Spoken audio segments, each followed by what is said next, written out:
Okay, welcome po sa ating munting YouTube channel. At bago ako bumati at magpasalamat, ay gusto ko lang munang basahin ang katanungan ni Manuel Rayanasnan. Okay, ang sabi ni Manuel ay, Sir Idol, na-intriga ko sa Federal 1911. Anong year made siya? Saan made po? Sana po masagot. Okay, ito yung mga 1911 na federal. Ang tanong niya ay anong year siya at saan siya made. Okay, ang inaasahan kong mga tanong ay mga sira ng mga baril. Pero ngayon ay ginagawa na ninyo akong historian. So, titingnan natin kung ano ang mas masasabi ko sa federal sapagkat bihira lang ang nagkamero ng federal at isa ako sa nagkamero ng federal na 1911 sa Pilipinas. So sasagutin natin yan sa abot ng ating malit na kaalaman. Pero bago yan ay gusto ko lang munang pasalamatan ang ating 39,800 plus na mga subscribers. Maraming salamat sa mga hindi nag-i-skip ng ads, sa mga nag-share at nagla-like. At kahit mabagal tayo naman ay dumarami. At ang motibo po ng aking YouTube channel ay para makatulong sa 6 na estudyante na ating mga beneficiary. Dahil dati nagpaparal ako ng mga anak na single parent dahil walang pinapaaral ko ngayon. Ginawa ko ng 6 dahil nga kita nitong ating YouTube channel ay sa kanila ko tinutulong. At maganda naman ang kita natin o sweldo natin dito sa ating kumpanya sa Mayadin Shooting Range dito sa Kuwait. Kaya nga sinasabi ko na wag ninyo akong hanapin sa Pilipinas, wala akong shop dyan, nandito ako sa abroad sa Kuwait. 20 years na po ako nagtatrabaho dito bilang isang firearms instructor, gunsmith. Ayan, at pasasalamatan ko rin yung mga silent viewers sapagkat nakakatulong din sa ating mga beneficiaries. At special thanks dun sa ating bagong sponsor na nagpadala dito sa ating GCash number. Ito po yung GCash number natin, nasa likuran. At yan ay para sa ating mga beneficiaries na mga bata na tinutulungan. Hindi po natin ginamit yung mga bata para kumita ng pera. Ang ginamit po natin ay maliit na kaalaman para makatulong din ako sa mga namumroblema sa baril. Yung mga basic na problema ay ating matugunan dahil wala namang gun school sa Pilipinas. So ayan, at maraming salamat kay Dennis Sardona ng Pulangi, Albay. Okay, Pulangi, Albay ba? Tingnan natin. Sorry. Okay, Pulangi, Albay. Okay. Si Dennis Sardona. At ganyan din special thanks din kay Jubil Platon, kay Boy Umay ng Riyadh, Saudi Arabia sa malimit niyang pagpapakulay, pagpapadala sa ating mga premiere videos. Okay, ayan. At sasagutin natin yung katanungan ni Manuel Ranaysan. Okay, saan daw anong year made siya? Okay, ang pagkakaalam ko correct me if I'm wrong. May ang mga sumikat na yari ng federal ay merong federal ordinance. Okay? So, yan ay built and sold noong 1903. Yun lamang ang nakalagay dito sa aking research. Okay. Meron ding kaya may 1933 Buenos Aires Federal Police Firearms. So, matagal na rin pala ang federal. Okay, kasi ang sabi dito sa aking research ay Federal Ordnance also built sold in 1903. So matagal na. Pero ang sabi rin dito ay Federal Ordnance 1911 frames were cast supposedly by the same company in the Philippines. So nagkameron ng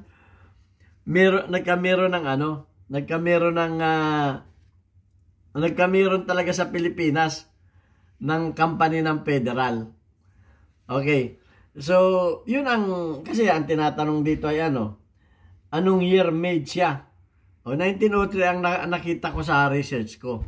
1903. At siya ay ang kanyang ang paggawaan niya ay nasa California. Okay? Ang paggawaan niya sa research ko ay Federal Ordinance in South El Monte, California. Hello. Musta? Ito, panghapon ako. okay. Nagpunta ako ng embassy. Okay, so may ginagawa kang video. So, yan ang research ko sa Fed Ordinance in South El Monte, California. Kasi yun ang tanong niya eh. Kung saan ginawa at kung kailan ginawa. So yan ang research ko. Bakit naman napunta sa Bakit naman napunta sa Pilipinas yang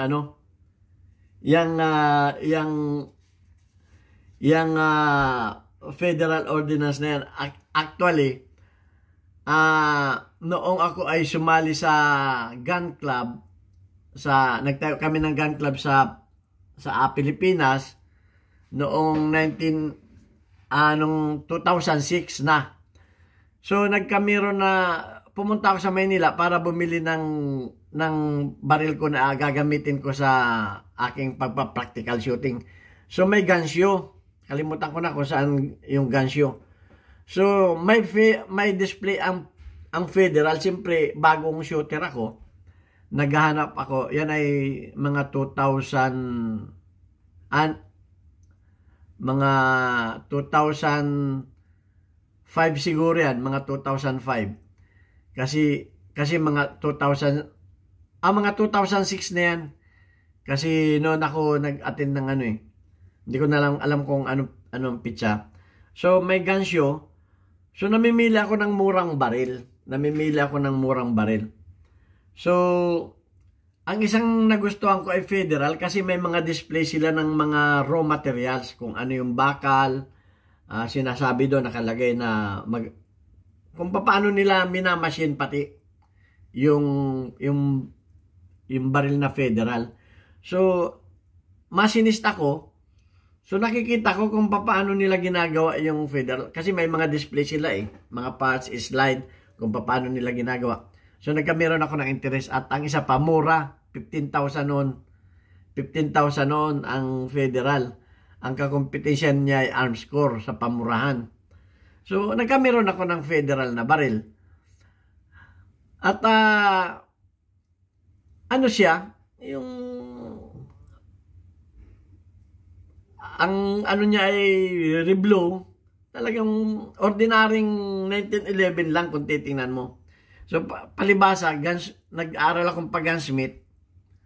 Yung 1911 ko na federal ay ginawa kong high cap dahil single stack yun Ginawa kong high cap kaya ako nagkameron sa amin dahil umuso na yung mga bull sa gun club namin, umuso na ang mga high cap. Yung akin na hindi high cap, nainggit ako sa mga high cap. So doon ako nag-umpisa mag-aral ng pag-gunsmith sa 1911. So nilagari, pinutol-putol ko yung receiver noon, talagang binuo ko at ginawa kong high capacity, high cap. So yun ang doon ako nasanay doon sa federal ko na yun. So medyo hindi maganda ang feedback sa federal. Hindi maganda ang feedback sa federal, pero ang alam ko sa federal ay matibay ang bakal. Dahil yan ay subukan ko doon sa aking baril na ginawa ko ay talagang matibay yung bakal niya.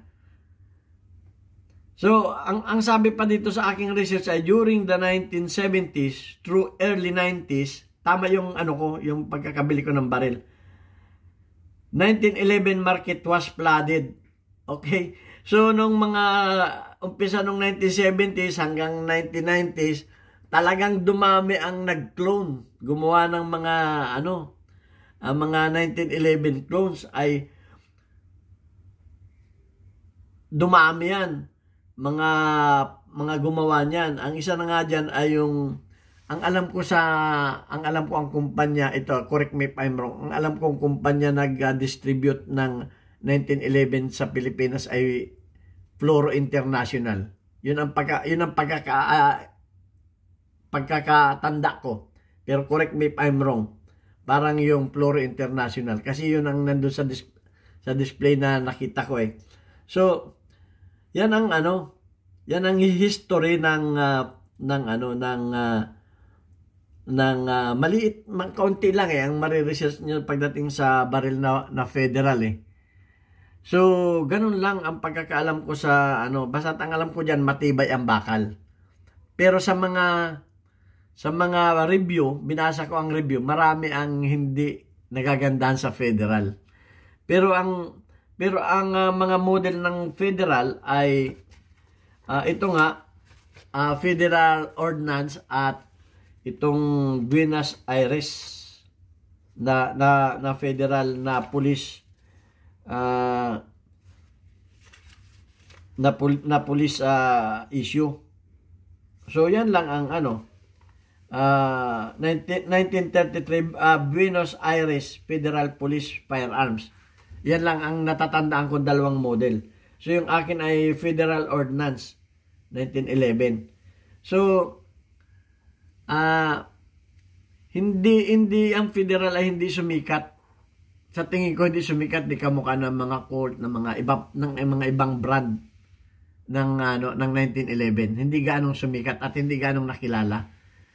Yun ang pagkakaalam ko. Pero konti lang yung nag-circulate ng mga 1911. Basta ako nagkameron ako ng federal sa Pilipinas. Yan ang unang pistol ko na may license. Na ginamit ko pa sa competition. Wala naman ako naging problema doon sa aking baril. Dahil gunsmith nga ako. Nung una nga, ang sabi ng iba ay malfunction, ganyan. Pero palibasa ako ay gunsmith. Na-tune up ko ng maayos yung baril ko. So, yan ang nalalaman ko. Limitado ang alam ko sa federal. Okay, so yun, nasagot ko na. 1933 siya na 1903 siya na-built. Federal Ordnance also na-built at sold noong 1903. So matagal na rin, 1903. Wala pang gira. Ay na siya. Palagay ko ito ay kasasabay din ng mga ng mga Colt. Yan naman ay binabasa ko lang dito, hindi ako sure dito sa pizza na to. At yan nga ay ang ko ay sa California, sa South El Monte, California, yung kanyang pagawaan. So ayan, sana nasagot ko ng sa maliit na aking kaalaman, nasagot ko. At ang karanasan ko ay idinagdag ko na pagdating sa baril na federal. So, kung may nalalaman kayo about sa federal ay na lang ninyo, i-comment ninyo para ma-share din natin sa mga subscribers natin. Ayan, at babasahin ko lamang yung mga community spotlight, weekly highlight of your most engaged audience members including your top commenters. Okay, andito shout out kay Christine Lee, may 51 engagement. Shout out din kay Brian Butch, may 13 engagement. Shout out kay Rinaldo Arsenio, may 70 engagement. Si Miko Paul Perez ay may 1 engagement at si Django ay may 28 engagement. Okay, yan lamang ang ating shoutout dahil yan ang inilagay ng YouTube. Mag-share lamang kayo, mag-like, mag-comment para mapasasama rin kayo sa random na pinapublish ng YouTube. Ito ang inyong Pinoy Firearms Instructor. Hanggang sa muli, God bless us all. Thank you very much.